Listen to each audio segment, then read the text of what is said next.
You agreed to that too quickly, son. He's like, yes, I got an excuse to yell at Coach Morgan now. All right, let's see here. Hey, go grab them and let them in real quick, Jack, and then that way my desktop will be shared by the time they get in there.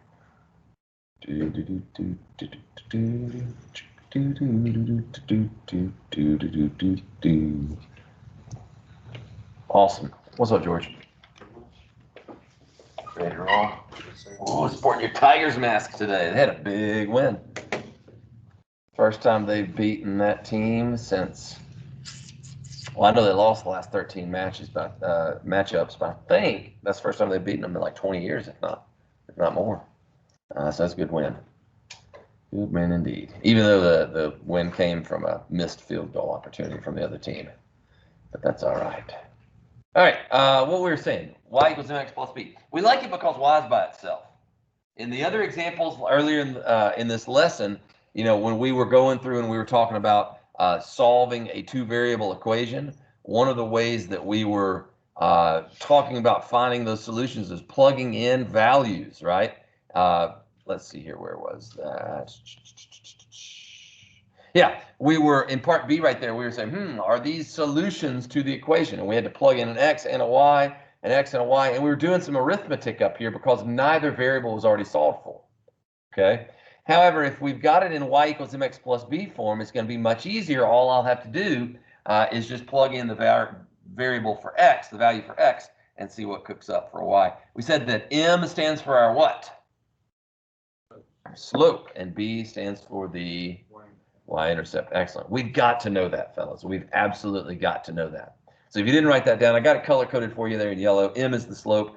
B is the y-intercept. And again, x and y stand for the coordinates of any point on the graph. I can't emphasize that enough, that x and y stand for any point on the graph. And that's true, fellas, not just for linear equations. That's true for any equation that you come across. When you guys are talking in pre-calculus about conic sections, and you've got these fancy equations that have x squared over a squared minus y squared over b squared equals 1, and you're graphing out hyperbolas, x and y stand for the coordinates of any point on the curve. Same thing here with this line. X and y stand for the coordinates. We talk about slope. Slope is a comparison. Slope is rise over run. This is an important thing to jot down right here. I'll put a little red star by it because I don't know if you guys had a chance to write this down on Friday as we were running short on time. But you want to know that slope is rise over run. What did we say that Greek letter was again? The triangle? Starts with a D, ends with delta. Delta. Yeah, that's delta. Delta means what? Change. Change. Good, it means change. So change in y is, hey, how much did we rise? Change in x is, how much did we run? Okay, and a way that you can measure change is using subtraction. y2 minus y1 over x2 minus x1. That's like saying, hey, what's the change in height from when Teddy was 5 to now that when Teddy is 9?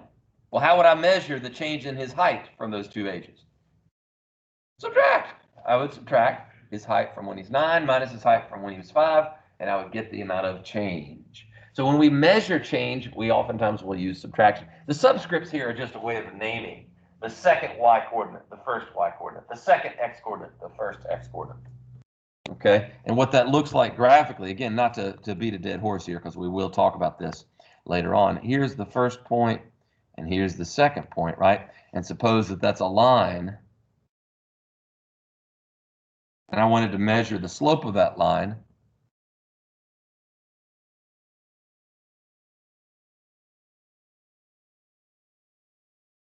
That's what delta y is, and that's what delta x is. It's the amount of vertical distance divided by the amount of horizontal distance. I like cycling. You guys, if you didn't know that, I coach our mountain bike team here, but also like road biking. I went out for a ride yesterday. When we got home from church, my wife was making some lunch. I said, hey, I'm going to go hit the road real quick, and I'll be back. And they measure the difficulty, like if you were watching an official race like the Tour de France they had last month. They measure the difficulty of a climb based on slope. They call it gradient, don't they? And it's the exact same measure. So like the road that's like sloping way super high up, they would call it like a category 1 climb, where it's like 15% gradient. Now what that means is that for every 100 feet of horizontal distance that one would cover, you climbing 15 feet of vertical distance. Okay, so that's rise over run. That's a good example. Think about the roof of your house. Anybody ever been up on the top of your house before? Yeah, okay, Tiago knows what I'm talking about. If you've ever had to, well, my dad, for example, my dad has at my mom and dad's house, they've got a roof. Like this will be the side view of the house. And then, so there's the house. And then there's a little, kind of like a little deck or whatever right there where they do their outdoor get-togethers. And so, like a lot of times, there's these trees, right? And the squirrels will cut acorns, not acorns, pecans. The squirrels will cut pecans. Gumballs will fall down there. Sticks will blow. So when I was a kid, it was my job to get up on top of there and to sweep it off and to clean out the gutters, right? You know what I'm talking about? Anybody ever had to do something like that? Y'all don't daggum have to work, do you? You bunch of. All right. Anyway, which part of the roof do you think I was okay getting onto? Yeah, heck yeah, I get up on this all day long. But sadly, sometimes I would have to get up there too, and then that would be a little bit more harrowing. It would be a little scary. But the view from this is going to sound strange, but the view from the very top of a big tall house like that in a neighborhood is kind of interesting. You can see all kinds of things that you didn't think you could see before being on the top of your roof. And I'm not saying go out and climb your daggum house today, but I am saying it's an interesting view. But I digress. We'll learn more about slope in a later example. Here we go. We're going to practice more graphing today. You're going to graph some lines. You're going to leave here today, and you're going to be a professional line grapher. Okay? Now, we talked before about how to graph lines. We said we could take the intercept approach. Will Edwards is going to remind me, what do I mean by the intercept approach? And maybe the cover-up principle. What do I do?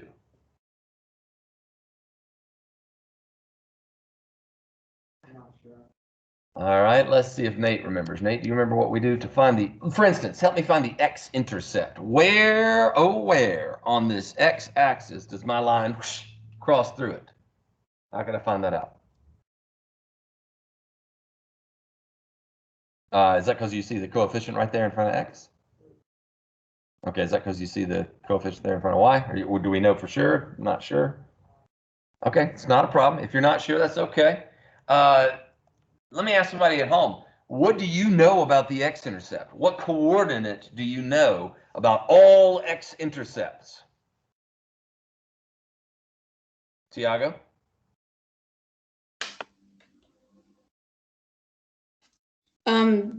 The x-coordinate is 0. For all x-intercepts, the x-coordinate is not 0. The y-coordinate is. Because check this out. Anywhere on this axis, anywhere on that horizontal axis, am I moving up any? Am I moving down any? No. So the y-coordinate of all x-intercepts is 0. So I'll say this will be the second time I put this on the screen. So definitely you guys want to write it down. To find the x-intercept, plug in 0 for y. And then to find the y-intercept, what do you think we're going to do? Plug in 0 for... Okay. That's important. That's the second time I put that on the screen. So let's do that. And I mentioned cover-up principle. What I mean by that, fellas, is that if I wanted to plug in, like let's say I wanted to plug in y equals 0. Well, I could just cover that term up, right? Tiago, mute yourself. I think your papers are making some feedback. So like if I cover that term up there, right? Candiotti, what do you think that x would equal? What kind of 3? A negative 3. That's absolutely right, because we could very easily just say, oh, let's divide those sides by negative 2. All right, that's the cover-up principle. So my y-intercept, I would cover up x equals 0. Okay, and Jack McVie, what would the y-intercept be? Yeah, very good. Y equals 2. So we can easily find our intercepts by doing the cover-up principle when it's in standard form, especially. Oh, that was a lousy line. Let me try that again. That's a little better. Now that's 2 points, right? George, how many points do I like on my line? I like 3 points. So here's where the notion of slope comes in. Check this out. How much did I rise up from the x-intercept, vertically speaking, to get to my y-intercept? That's a change of 2. Very good. Delta y would be 2. How much would I run over to get to my next point there? That's a change of 3. So a line is characterized, all linear functions are characterized by having a constant rate of change, a constant slope. Okay? When I say rate of change, you guys know what a rate of change is? A rate of change is a comparison to things. Can we write that down? That's a calculus term. I'm teaching calculus to seniors during 5th period, and we've been talking about rates of change. A rate of change is a comparison of 2 changes. I'll give you an example. A rate of change you guys experienced this morning coming to school. You were in your vehicle, I'm assuming. Nobody walked to school, right? You're in your vehicle and you're traveling what? You're traveling at a speed. Speed is the rate of change. What is it? What 2 things does it compare? What is speed? Okay, so miles per hour is a specific example. Generalize it. What is miles? Distance. And what is hour? Time. So a rate of change, like speed, for example, is a comparison of how far am I covering and how long does it take me to cover that. That's a rate of change. Okay? And so a linear function, what is its rate of change? It's called the slope. It's a comparison of 2 amounts of change. Now, for a linear function, that rate of change is constant. What does constant mean? Reed Johnston, what does constant mean? Like God's word is constant. It doesn't what? Change. It doesn't change. Can we write down that the word constant means unchanging? So for a line, is my slope ever going to change? Abso-freaking-lutely not. Okay? And that means that from my from the y-intercept to my next point, how am I going to get there? Up to over 3. Up to over 3. Wham, bam, thank you, ma'am. That's my next point right there. Now, truth be told, I wouldn't necessarily go to the trouble of doing that. If it just asked for a simple graph, I would just give it a simple graph. But you know, if you're plotting points and you're trying to connect the dots, it's always better to have 3 points as opposed to 2. Okay? So, graphing it using its intercepts. Any questions on example 6? All right, then you guys try one here. I want you to graph it. Try using your cover-up principle. Okay? Find the x-intercept, find the y-intercept, plot those 2 out, and see how you do.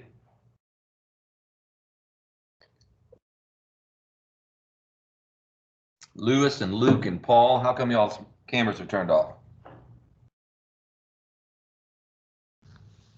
There we go.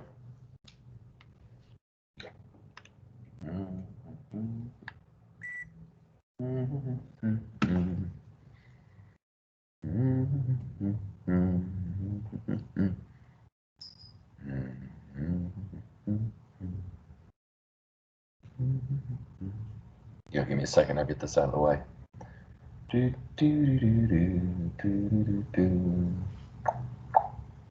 Man, I was so fired up last night, George. Ask me what I was angry about. I was angry about the Braves game. Anybody stay up late watching the Braves play? Oh, mama, I was hot and bothered. They had a chance to blow it wide freaking open. Runners at first and second, nobody out. No, runners at second, third, nobody out. And freaking hit a hard ground ball to the third baseman, and the guy at third took off going home. Darno. It might not have been Darno. It might have been Swanson. He took off going home and got hung up in a rundown.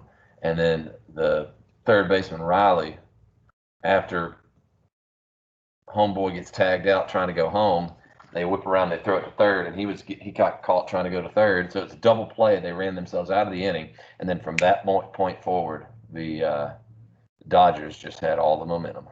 It was ridiculous. But them's the breaks. Them's the breaks. All right, let's see here. Colin, what's the x-intercept here, bro?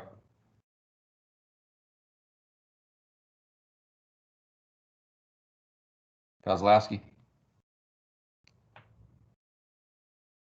Kozlowski.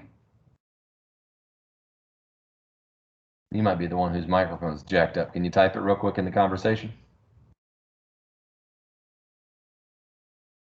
I'll give you 5 seconds. 1, 2, 3, 4, 5. All right, shame on you, Colin. Valentino, you're up, Mossy.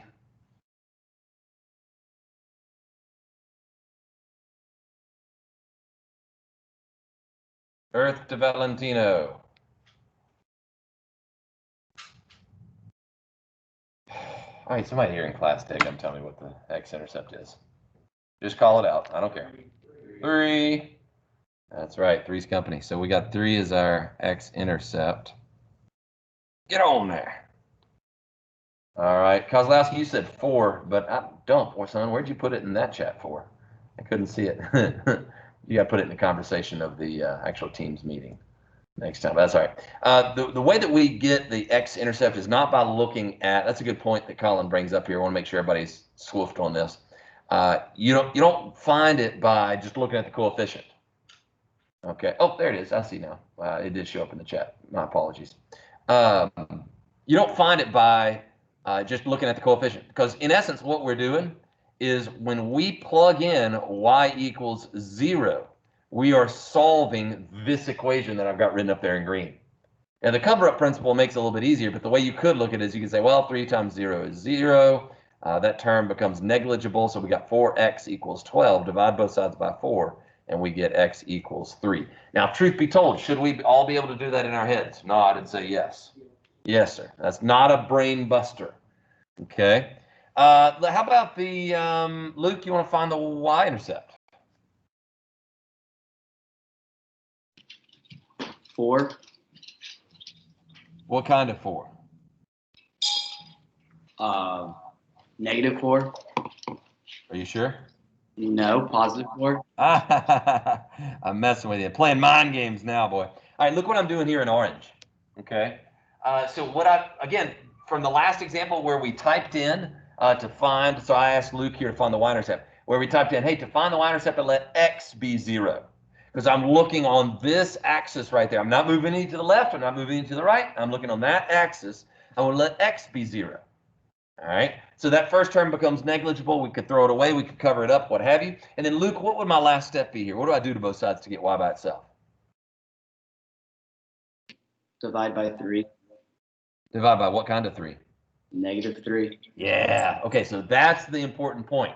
We don't want to just forget the signage. So when I divide by negative 3, here I get y equals negative 4, because negative 3 times negative 4 equals 12. So that's going to end up being my y-intercept. And then, of course, to graph that line,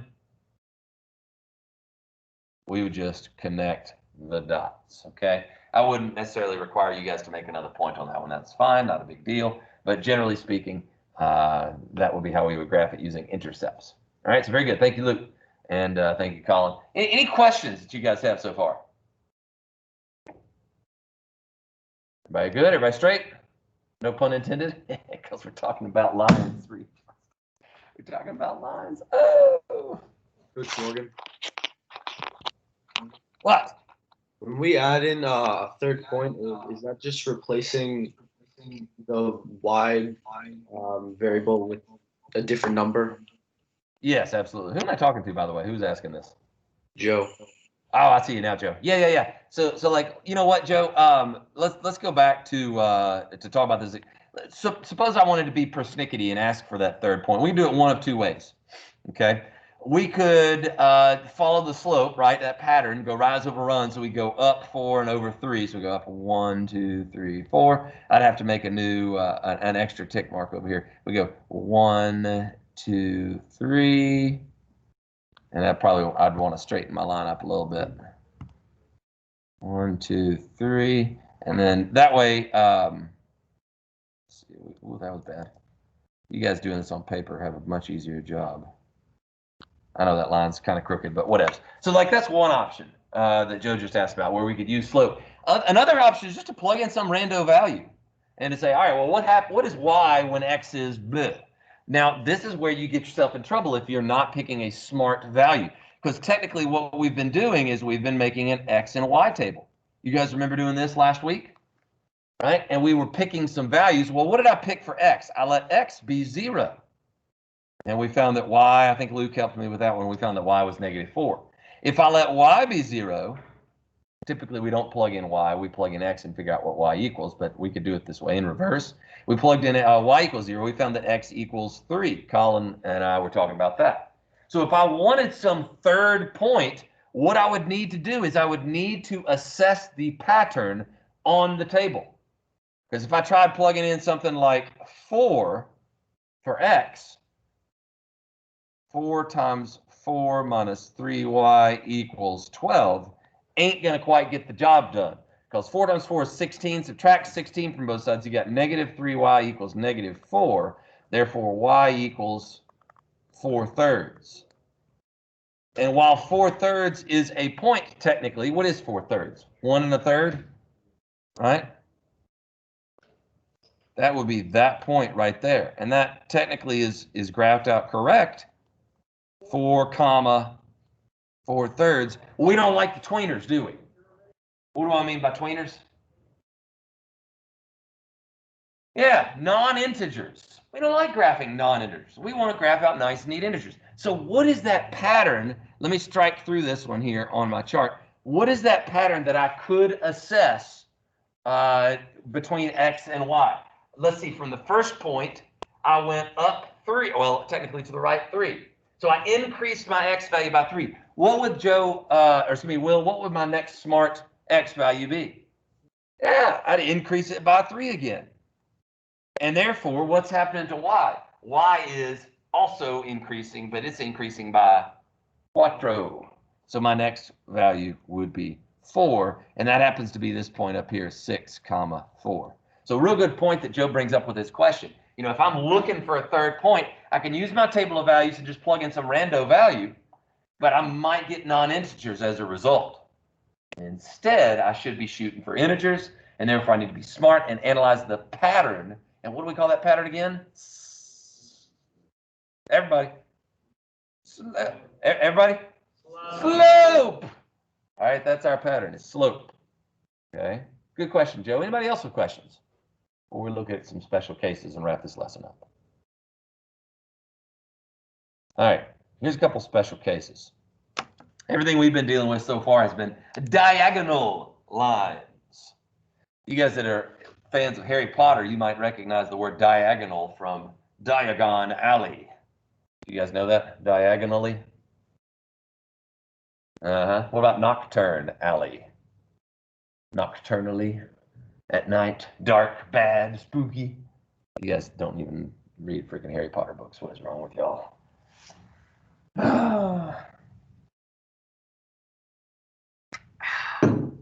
Anyway, we've been dealing with diagonal lines that you can measure the slope of, okay? With horizontal lines, it's a wee bit different. Okay, are you taking down everything you see on the screen? I sure hope you're writing that down. As you're writing that down, let's look at this first example in blue. It says y equals 3. It's a horizontal line. And I asked the question underneath, which coordinate doesn't change? Look at these 4 points right here. I got 1, 2, 3, 4 points. What do all 4 Charlie Griffith have in common?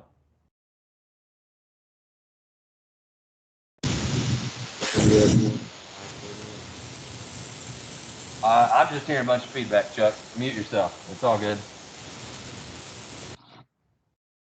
Yeah, you got something jacked up with your mic there. Jake Oxley, what do they all 4 have in common? the y coordinate's the same. The y coordinate is the same. And I don't want to be a smart aleck and say, well, duh, but fellas, look at the equation. Y equals a constant. Read, what did we say a constant doesn't do? It doesn't change. So fellas, when you have y equals a constant, that's a horizontal line. That's the lesson to be learned here. And I would jot that down if I were you, and I would underline it and circle it and box it in. When y equals a constant, that is a horizontal line. Okay, now check this out. If I were going to consider the slope of a horizontal line, I'm putting the cart before the horse here, but if I were going to consider the slope is rise over run, right? So delta y over delta x. Let's just go between, see if I can do this without erasing the actual coordinates. Let's just go between these last 2 points, the ones that I've got highlighted in yellow. All right. What's the change in y between these last 2 points? 0. 3 minus 3 is 0. There's 0 change. What's the change in x between these last 2 points? 2. Can anybody tell me what 0 divided by 2 equals? It equals 0. A horizontal line has a slope of 0. I have not explicitly said that on the screen. You need to write that down. A horizontal line has a slope of 0. That's like the roof that's perfectly flat and easy to walk on. We like that. That works very well. Okay? Horizontal line has a slope, it equals 0. A vertical line, on the other hand, you can kind of see the writing on the wall here. Make sure you get down that the equation of a vertical line is where x equals a constant. A vertical line, I'm not moving any to the left or to the right. I'm just going up or down. So the x equals a constant is the equation of a vertical line. Let's see if we can figure out its slope. Again, delta y over delta x. Let's just consider the couple points that we've got right up here. All you need to find slope is 2 points. And again, I'm giving you a look at coming attractions here, talking about finding slope. But what's the change in y? From 1 to 3, how far up did I go? I went up by 2. All right, so delta y would be 2. What's delta x? We said that x is a constant, therefore change in x would be 0. A constant doesn't change, right? And you can tell that from -1 to -1. We didn't move any to the left or to the right. What is 2 divided by 0? Error, that's kind of close. We'll say undefined. That's like asking me to take the homomultiplication of the Snarglepuff. Okay, that's nonsense. They just made that up. There is no such operation. Dividing by 0 is an undefined. You need to understand that word, by the way. You need to write that word down and say, ooh, dividing by 0 is undefined. Dividing by 0 is undefined. Dividing by 0 is undefined. Okay, so the notion of a vertical line is that it has no slope. It has no slope. Okay, speaking of the Braves game, think about baseball right now. Okay, I have no batting average. I have no free throw percentage. Okay, I've got no 40 time. Those are undefined characteristics of moi because I don't play baseball anymore. I don't play basketball anymore. I don't run anymore. Those are undefined for me. For a vertical line, it does not have that characteristic. The slope of a vertical line does not exist.